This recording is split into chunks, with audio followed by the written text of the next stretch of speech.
Hello, hello, j'espère que vous allez bien. Écoute, c'est la première fois que je ne réécoute pas l'épisode d'avant, enfin, avant d'en faire une suivante. C'est stressant parce que je prenais tout le temps l'essence de la fin de la première épisode pour prendre mon envol pour le deuxième épisode. Et cette fois, non, j'ai confiance. Je peux me radoter, je vous demande pardon.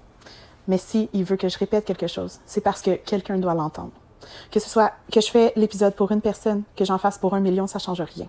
Mon cœur est sincère et j'espère que votre cœur est sincère dans cette écoute et c'est pas un cœur ouvert à me juger. Non, parce que j'essaie de faire le mieux possible pour rester en esprit. Et je prie que vous soyez capable de rester en esprit tout le temps de cette écoute. Cette série-là, elle est difficile, je vous l'ai dit, mais je suis prête. Je suis prête. Parce qu'il y a tellement de personnes qui m'ont témoigné de ce qu'ils ont vécu dans le monde chrétien, de ce qu'ils ont vécu dans le monde. Et que ces gens-là, en fin de compte, c'était des bonnes personnes. Ils faisaient les bons pas de foi. Mais ils se sont tellement fait rabaisser parce que leur leader, leur dirigeant, pensait mieux que eux ce qu'ils devaient faire. Au lieu de les écouter et prier en eux pour savoir si c'est vraiment bon ce qu'ils faisaient. Non, c'est pas ma façon de voir les choses. Le Seigneur veut pas que je change. Non. T'es pas bon, t'es pas ci, t'es pas ça vient pas de Dieu. Des commentaires comme ça, combien de fois qu'on les a entendus? Combien de fois qu'ils nous ont blessés? Puis qu'on a été impuissants pour répéter, puis haut et fort dire « Parfait, tu veux pas m'écouter, tu veux pas prendre du temps pour moi? Moi, je m'en vais. Le Seigneur va me remettre d'autres personnes sur mon chemin, d'autres personnes parfaites, remplies de l'esprit, comme moi j'ai envie d'être. » Parce qu'on doit pas juger ces gens-là. C'est juste qu'ils ont pas un cœur vraiment repenti, qui ont envie de vouloir sincèrement changer. Ils ont envie de rester dans les choses du monde. Mon mari, l'autre fois, on avait une discussion, puis on disait, tu sais, pourquoi ces gens-là qui manquent d'ouverture, de cœur pour son prochain, pourquoi ils sont tellement élevés dans le monde chrétien? Pourquoi ils sont tellement idolâtrés dans des chrétiens, des personnes qui ont une relation de Dieu? Pourquoi? Parce que le diable, il promet la popularité. Il promet l'argent. Il promet les grandes choses. Il promet la chair. Il vous élève dans les choses du monde. Moi, ça me fait penser à l'histoire de Jésus.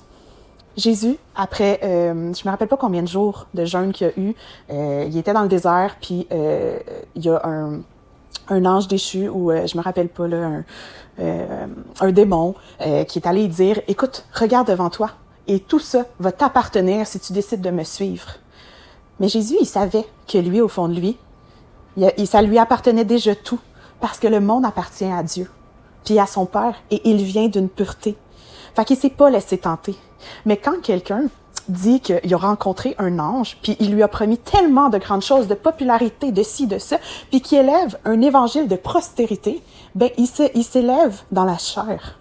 Le Seigneur, il a jamais voulu une prospérité pour son peuple. Il a voulu une redistribution de l'argent.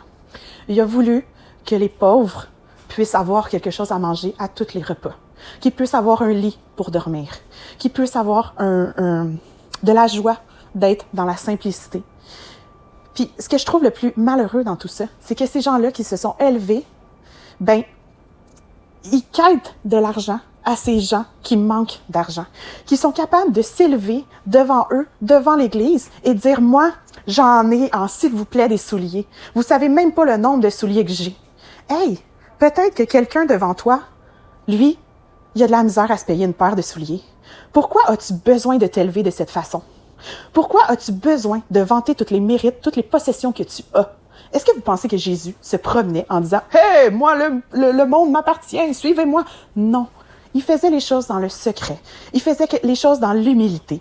Est-ce que vous pensez que personne voulait prier pour le lépreux, je crois? Non. Lui, il s'est laissé toucher. Même si tout le monde disait « Non, il est atteint! » Lui, il s'est humilié devant lui et ça l'a fait en sorte que cet homme soit guéri. Imaginez-vous s'il aurait écouté tous les hommes sur terre, tous les hommes de chair, parce que ses disciples sont de chair, ben, cet homme-là aurait pas vécu sa délivrance. Imaginez-vous comment c'est important de vivre en esprit et non vivre dans la chair si on veut changer, si on veut que les âmes soient sauvées pour que les âmes arrivent à lui. Imaginez-vous comment que ces gens-là qui disent, qui promettent l'argent, la prospérité et tout, si tu donnes ta dîme, puis qui imposent, hey, imaginez-vous donner un don dans les 4 chiffres, comment vous allez avoir sur votre vie et tout. Non! Dieu donne gratuitement et on doit donner gratuitement. On doit avoir confiance qui s'occupe de tout le reste. Tout le reste. Il y a des gens qui se basent sur des versets comme le fidèle aura 2 ou 3 fois le salaire parce qu'il est juste. Le verset, je sais que vous savez le verset parce que je sais que vous connaissez bien la Bible. Mais la réalité, là, est-ce que vous avez pensé que un salaire modeste, c'est le salaire du monde? Le deuxième salaire sera le salaire de bénédiction. Les bénédictions, la santé et tout ce que le Seigneur peut vous donner. Puis le troisième salaire, 3 fois, comme il dit dans la Bible, c'est des gens qui mettent à cœur de vous donner. Arrêtons d'aspirer de vivre d'un grand salaire, que les pauvres doivent donner tout ce qu'ils ont pour espérer avoir une guérison, pour espérer avoir quelque chose. C'est faux! Arrêtons de les écouter. Arrêtons de les renchérir. Arrêtons de lui donner toutes nos économies. Et c'est une seule personne qui a le droit de gérer nos finances parce qu'elle lui appartient. C'est lui qui doit nous dire, donne à telle personne. Va à l'épicerie, il y a une maman dans le besoin, paye son épicerie. Oui, vous n'aurez pas de crédit d'impôt à cause que vous ne donnez pas un organisme à but charitable. Mais vous allez avoir la paix du Seigneur, puis le Seigneur voit à ton cœur, voit au geste que tu as fait et il va pourvoir la journée que toi, tu vas manquer de quelque chose. Quand je vois des dirigeants gagner 170 000, moi, ça me donne des frissons. Ça me donne une amertume. Une amertume, oui, une amertume. Parce que je me dis qu'ils se sont perdus à quelque part. Puis j'aimerais sincèrement comprendre c'est où qu'ils se sont perdus, parce que c'est des gens que le Seigneur avait confiance en eux. Et c'est des gens qui avaient un avenir incroyable sur leur vie. Mais à cause de tout ça, à cause de leur goût avare des choses, ils s'éloignent. Quand que tu veux avoir un bateau, une grosse maison, tu passes moins de temps avec le Seigneur. Pourquoi? Parce que tu dois t'occuper de ta maison, de tout. Mais là, il y en a qui vont dire « Ah, mais il va pourvoir aux employés pour faire ça. » Non. S'il te donne quelque chose, il pourvoit à ce que tu sois capable de réussir toute seule à faire les choses. C'est comme... Moi, on a été bénis d'une maison. J'ai pu avoir ma maison toute seule, même si le courtier immobilier m'avait dit « Non, toi, tu vas faire faillite. » Il avait déjà déclaré, puis moi, je le savais, parce que moi, je dépensais pas dans la vie. J'ai tout le temps, même si j'avais de l'argent, je dépensais pas. J'attendais d'avoir une conviction de devoir dépenser. J'attendais d'avoir en moi un sentiment que je devais vraiment faire ça. Puis je vous dirais que ça fait 2 ans que je pourrais ne pas travailler dans le monde. Mais je travaille quand même. Parce que le Seigneur m'a pas dit « Arrête de t'épuiser et concentre-toi que sur moi. » Non, j'attends. Je sais qu'un jour ça va venir. Mais élève-toi parmi les hommes, écoute ta propre chair et tu vas jamais monter au niveau que lui il veut t'élever. Écoute sa voix, écoute son moment et le chemin tracé parfaitement devant toi, il va te le donner. Puis, c'est con dans tout ça parce que je me dis, si ces gens-là, il n'y aurait pas tout cet argent-là, qu'est-ce qu'ils auraient pu faire pour le royaume? Mais là, c'est tout le monde quête de l'argent. Tu sais, juste dans le monde, là, des gens qui sont pas au Seigneur ou peu importe, là. Moi, j'ai tout le temps trouvé ça impressionnant, les GoFundMe, parce que je me disais, pourquoi ils font ça? Ils voyagent 2 fois par année.